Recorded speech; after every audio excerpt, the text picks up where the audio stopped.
Democrat representing California's 17th district. His district is basically known as Silicon Valley, and it's the only Asian American majority district in the continental US. He has been serving in Congress since 2001 and has served as vice chair of the Democratic National Committee. Congressman Honda is well known to the Korean American community, especially for his leadership around the comfort women issue, trade and immigration, and civil rights. And I'm pleased to welcome Congressman Mike Honda to the stage at this time. Thank you.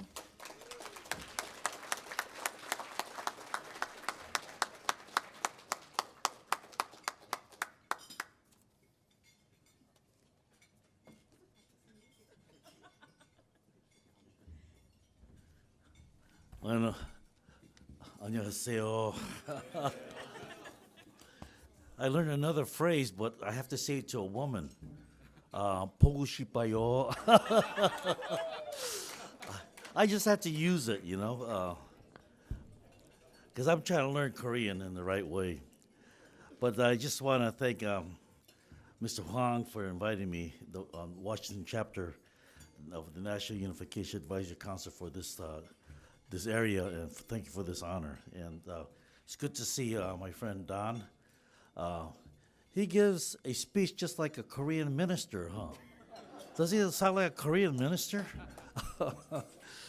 Passion and a lot of conviction. And it's good to see my friend, where did he go? Charlie Rangel. Charlie Rangel's, I think he's Korean underneath all that. You know, and so it's really good to see a veteran of the Korean War who was able to speak to the challenges that was faced by all people on that peninsula, whether you were in the military or you were a civilian. It has left its mark on a lot of people. And then I look around the room and I'm in awe of the strength and the vibrancy of the Korean community here, the Korean American community. For it was this community that allowed us to pass H.R. 121. I didn't do it. It was you that did it. It helped us pass this resolution on behalf of the Wianbu, the sexual slaves of World War II. So I just want to acknowledge all of you for that wonderful work that you've done. Now, over 110 years ago, January 13th, 102 men, women, and children traveled from the Korean peninsula aboard the SS Gaelic and landed in Hawaii, marking the first entry of the Korean immigrants on the U.S. shores. And since their arrival, the Korean American community has enriched our nation's society, our culture, economy, our diversity, and arts.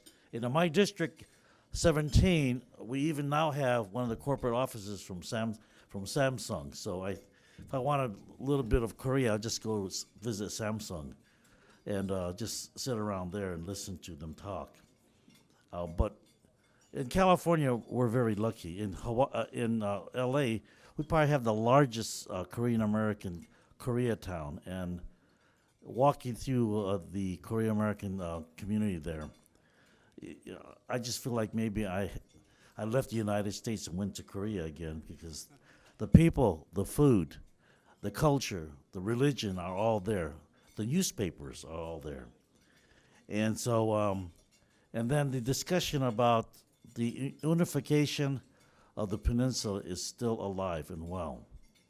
And I just really appreciated that. I appreciated the fact that I was able to go to Korea 6 times, and twice I went to visit Kaesong.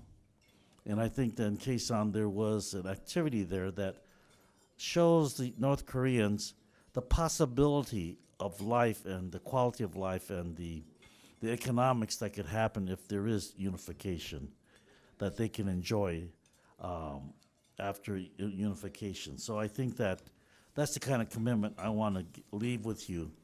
And you know, my issues are not only about the Wianbu, it's also about the unification of North and South Korea. And I know that the spirit of the community will move